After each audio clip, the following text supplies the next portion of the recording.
parle de communication, donc, souvent, comme on en parle consciemment, notre référence, c'est la communication verbale. Donc, les mots. Ça peut être verbal ou écrit, ça reste des mots. Okay? Ça, c'est la communication verbale pure. Ensuite, il y a le paraverbal. Alors, le paraverbal, c'est ce qui enveloppe les mots. C'est-à-dire l'intonation, le rythme et le volume. C'est les trois choses principales qui vont envelopper les mots comme ça, envelopper les mots pour leur donner de l'importance. L'hypnose est quand même une technique, a priori, ou en tout cas essentiellement, est une technique verbale. On va endormir la personne et accéder à son subconscient au moyen de la parole, mais aussi en utilisant beaucoup le paraverbal, le rythme, l'intonation. Et on pourrait dire que ce paraverbal, rythme, intonation, volume, va, si on veut, exprimer une sorte de présence. Il y a aussi autre chose, le troisième volet de la communication, donc verbal, paraverbal, qu'on appelle le non-verbal, qui est encore autre chose, qui est en dehors des mots. Ce ne sont ni les mots, ni la manière de les prononcer, mais c'est tout ce qu'il y a autour. C'est-à-dire l'attitude corporelle, le mouvement. Ça peut être un opinement, je crois on dit opiné, n'est-ce pas? Opiné du chef, opiné ou secouer, voilà.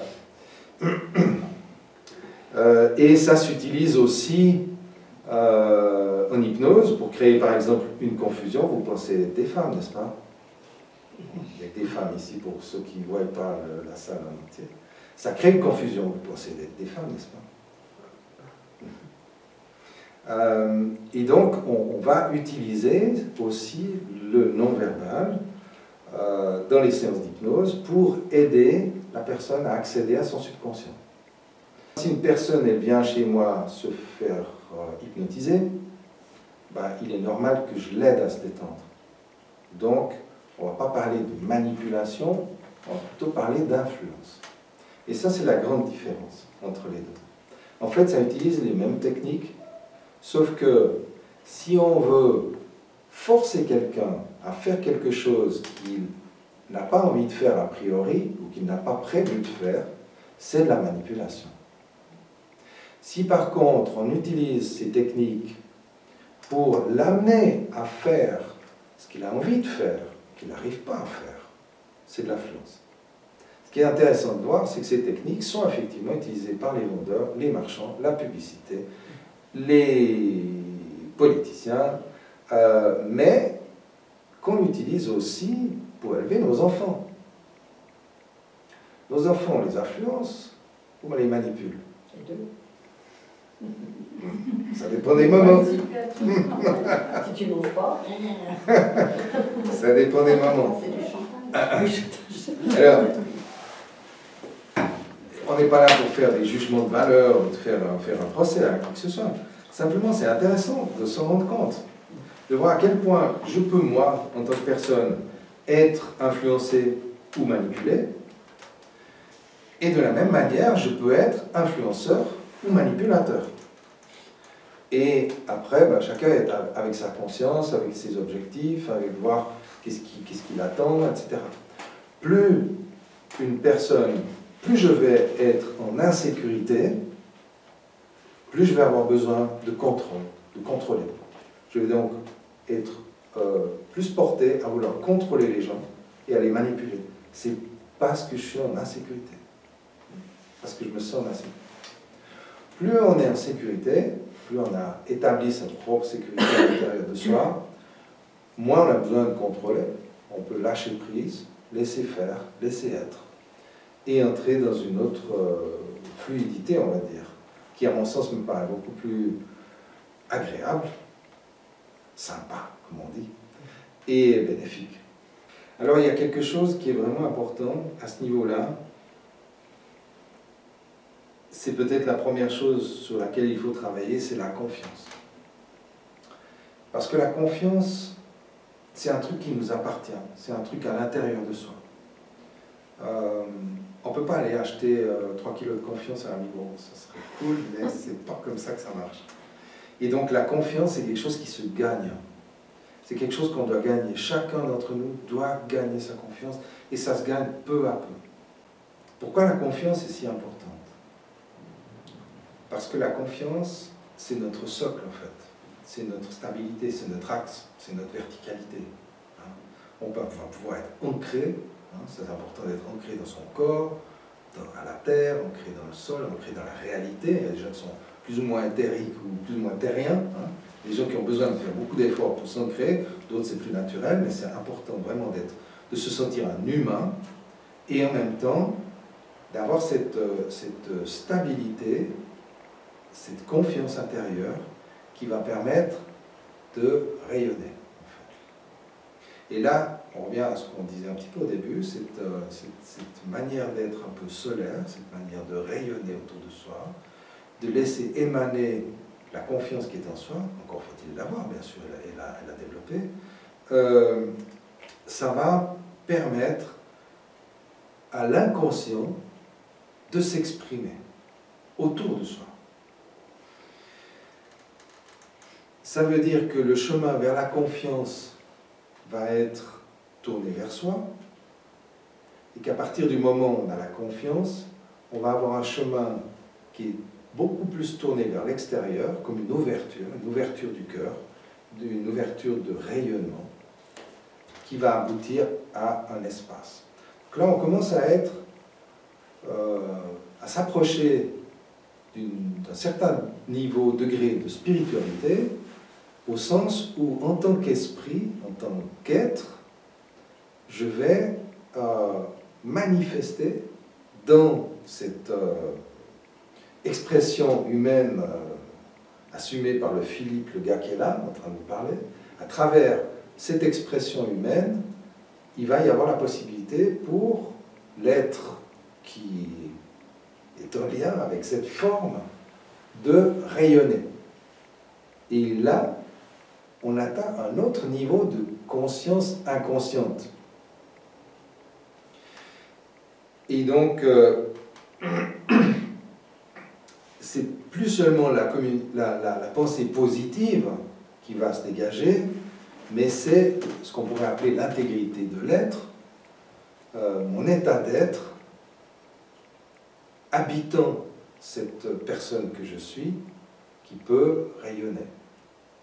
Au-delà des mots, bien sûr, au-delà même des gestes, ça peut être qu'une présence.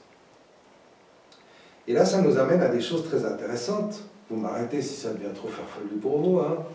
Ou... Non, vous ne m'arrêtez pas, vous sortez. Pour ceux que ça pourrait intéresser encore.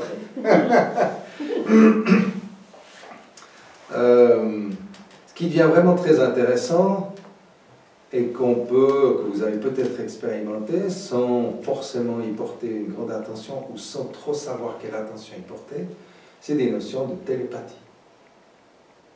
On peut avoir ce qu'on pourrait appeler des intuitions, des rêves prémonitoires, ou carrément des sensations de télépathie, avec une personne proche ou pas proche. Ça va dépendre. Et donc, j'allais dire, c'est réservé. On peut avoir accès à ça que si on a acquis suffisamment d'ancrage terrien, de verticalité au sens de confiance, de stabilité personnelle, pour oser l'ouverture du cœur. À ce moment-là, on commence à avoir ce genre de perception, ce genre de sensation, ce genre d'expérience. Alors, si vous avez déjà eu ça, ça doit vous parler, vous dire quelque chose. Si vous ne l'avez pas encore eu, réjouissez-vous, ça va bientôt arriver.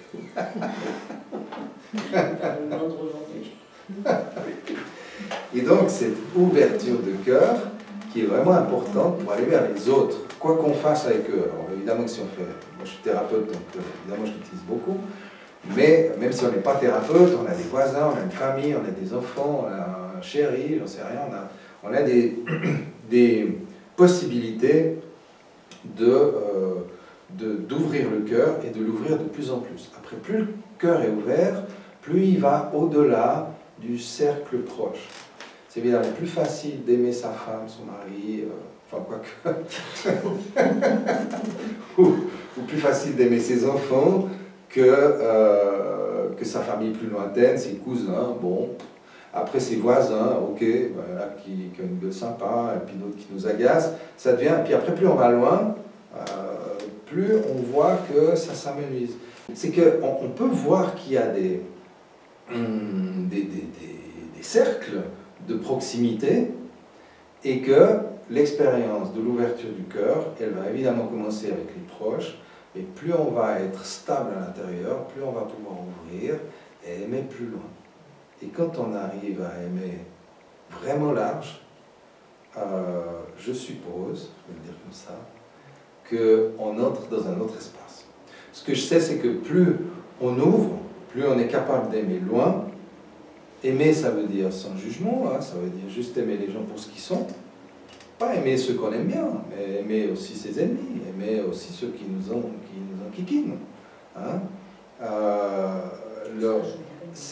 Pardon? Ouais, ben c'est cet amour universel. Ça ne veut pas dire s'en faire des potes et puis leur laisser faire tout ce qu'ils veulent. Hein.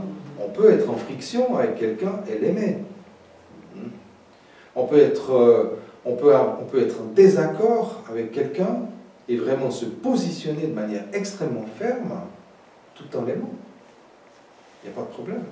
Aimer, c'est autre chose. Aimer, c'est avoir la conscience que c'est un être spirituel, exactement comme moi, sauf qu'il n'est pas dans le même espace de compréhension ou de conscience, et que on fait chacun notre chemin, chacun a son espace.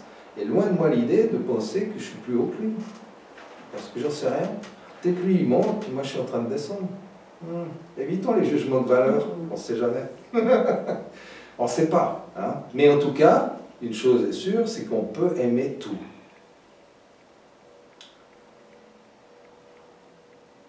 Il y a des exercices qui sont très intéressants, c'est d'aimer des choses qui sont a priori, logiquement, inintéressantes, comme une poubelle par exemple. Asseyez-vous devant une poubelle et aimez cette poubelle. Faites l'exercice, vous verrez, c'est édifiant. Aimez cette poubelle pour ce qu'elle est. Elle rend service, en tout cas. Elle rend service, bien sûr. Aussi tout son contenu, toute cette pourriture, tout ce bazar, ces puanteurs et tout ça. Restez un moment devant une poubelle, contemplez. La vie est partout. Hein. Alors c'est plus facile dans un bouquet de fleurs. Mais là, on revient à ces cercles. Hein. L'ouverture du cœur nous mène très loin. Quand on a cette perception de son axe, de son enracinement, de son axe, de son ouverture de cœur, on commence à avoir une perception de plus en plus claire avec son âme, son esprit, son soi profond, enfin avec les couches un peu supérieures, les couches spirituelles de l'être. On ne peut pas vraiment les mesurer, c'est la raison pour laquelle les sciences modernes jusqu'à présent ont mis ça un peu de côté, parce que ce n'est pas quantifiable. Néanmoins, on peut les observer.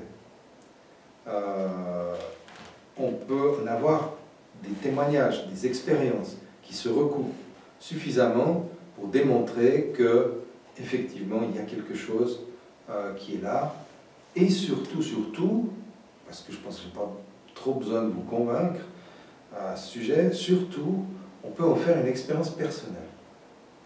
Et quand on fait l'expérience personnelle de cette connexion, à ce moment-là, on n'a plus de doute là-dessus, parce qu'on sait qu'on est connecté à son être, à son âme. On sait qu'on est connecté à la partie de soi qui finalement est au-delà de soi. La partie de soi qui est en dehors de l'identité. Hein. L'identité, j'en parle souvent, c'est la personne pour qui je me prends, c'est le corps, les émotions et le mental qui forment la personne sociale que je suis. Mais je ne suis pas que ça. Je ne suis pas qu'un cerveau dans un morceau de viande. Il y a quelque chose au-delà de ça qui me permet de percevoir des choses. Alors cette perception, on ne peut l'avoir que si on est dans l'ouverture du cœur. Dans les étapes précédentes, on ne peut pas faire ça. On va déjà se connecter à soi, et c'est déjà génial. C'est déjà super. L'hypnose, la méditation permet ça, et c'est super. Après, avec un certain entraînement, une certaine pratique de l'hypnose ou de la méditation, ou d'autres méthodes encore, bien sûr, il y en a plein d'autres, qui relient à soi, permettent à un moment donné suffisamment de confiance et de sécurité, parce que c'est ça en fait, hein, de confiance et de sécurité intérieure qui fait que je suis d'accord d'ouvrir le cœur. Et d'aller cercle après cercle, l'ouvrir toujours plus grand. Et plus on va l'ouvrir grand, plus on va ouvrir la connexion au-dessus. Et là, on va trouver qu'on n'est pas forcément tout seul. Et donc, on va commencer à percevoir des choses, à avoir des intuitions, ou voilà, après avoir ces notions qui m'échappent encore un peu, mais que je me réjouis d'explorer plus avant, au niveau d'une télépathie humaine, on va dire, de personne à personne. Ça, je l'ai déjà expérimenté pas mal de fois, plein de fois, même en cabinet. Ça, c'est des choses qu'on peut voir, parce qu'on est très proche, donc c'est plus facile. Pas forcément proche en termes de proximité physique, hein, spatiale, mais en termes de proximité énergétique. Je donne des fois des séances d'hypnose à distance. J'ai une personne que je suis régulièrement depuis quelques temps, et ça va se poursuivre encore, qui est à Abu Dhabi. C'est pas la porte à côté, mais ma perception, elle est pareille que si la personne était là. Les perceptions extrasensorielles qui sont issues de l'ouverture du cœur ne sont pas dépendantes de la distance. Quelle distance faut être pour percevoir quelqu'un? À 2 mètres, c'est assez, ou il faut être plus proche? Ou alors, est-ce qu'il faut être tout proche? Il faut se toucher? Est-ce qu'il faut se voir? Donc ça veut dire peut-être 100 mètres, on se voit encore? Ou être plus loin? C'est intéressant.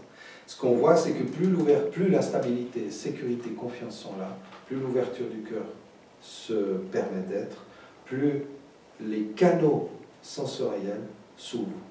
Et donc, la télépathie humaine que j'ai pu, je vais l'appeler comme ça, que j'ai pu déjà expérimenter, peut se propager à une forme, on va rester dans ces termes un peu, télépathie cosmique, hein, et donc de pouvoir peut-être percevoir ou avoir des sensations un peu médiumniques. Et au final, ça je n'ai pas encore expérimenté, mais je me réjouis parce que c'est une croyance qui m'est chère, c'est qu'au final, on peut connecter la banque de données de l'univers. Ça c'est trop cool. Ça c'est Matrix. La banque de données de l'univers dans laquelle il y a tout. Et oui. Et c'est cette banque de données, enfin je l'appelle comme ça, vous traduisez dans vos mots bien sûr, cette banque de données qui pourrait expliquer que de nombreuses personnes se rappellent avoir été Toutankhamon ou Jeanne d'Arc. C'est pas forcément qu'on a été plein de gens à être Jeanne d'Arc, simplement que dans un certain état d'ouverture et de connexion, on est capable de connecter des informations qui peuvent nous faire penser que, en tout cas, d'avoir accès à des mémoires qui ne sont pas forcément les nôtres en termes de chronologie de vie, mais qui sont des mémoires. Après, je peux lancer un autre pavé dans votre mare en disant finalement, il y a mon identité physique, au-dessus il y a mon âme, au-dessus, c'est encore une identité, hein, l'âme, puisqu'elle se poursuit. Si je sors de l'identité de l'âme, il y a quoi? Il y a peut-être l'esprit, ça peut-être encore une vague identité, ou peut-être j'entre dans une sorte de groupe, peut-être l'humanité. Je mets des peut-être, hein, je n'ai pas exploré tout ça très à fond, hein. Mais je me réjouis, je suis en chemin. Et puis après, après on est Dieu, quoi. Je veux dire, alors il y a peut-être des couches entre deux, hein, on ne va pas aller trop vite. Mais il y a un moment donné où on est on est tous un, donc il n'y a qu'une seule âme en fait. Donc en fait, on a tous vécu toutes les vies de tout le monde, quelque part, à un certain niveau. J'aime bien mettre un peu de logique dans l'illogique, ça me rassure. À un certain niveau d'ouverture, on accède à des mondes subtils, à des mondes parallèles, et que même si on n'a pas tout compris, loin de là, je pense, ces mondes parallèles nous influencent. Nous disent des choses, nous parlent, nous aident, nous guident, nous soutiennent. Et ça, c'est quelque chose aussi de précieux pour la confiance, hein, la stabilité. Alors, c'est une croyance. Hein. Une croyance, mais c'est une bonne croyance. Moi, ça m'aide beaucoup à me développer. Après, c'est une croyance qui n'est pas basée sur rien, c'est pas une croyance complètement farfelue, parce qu'il y a quand même plein de gens et de témoignages, encore une fois, qui corroborent cette réalité. On est, quelque part, on fait un peu acte de foi quand même, parce que ça dépasse l'entendement de la logique. Mais je rappelle que la logique, le conscient, c'est qu'une toute petite partie, seulement 7% de l'activité neuronale. Donc même ceux qui croient uniquement et pur et dur cartésien à la connexion des neurones, hein, à la connexion des neurones, eh bien, il y a quand même 93% de connexion neuronale qui est sous le radar.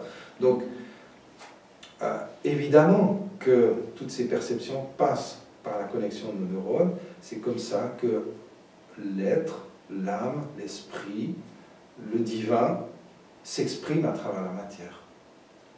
C'est ma vision. Merci beaucoup d'être là. Ça donne beaucoup de sens à tout ce que je fais. Merci. Merci.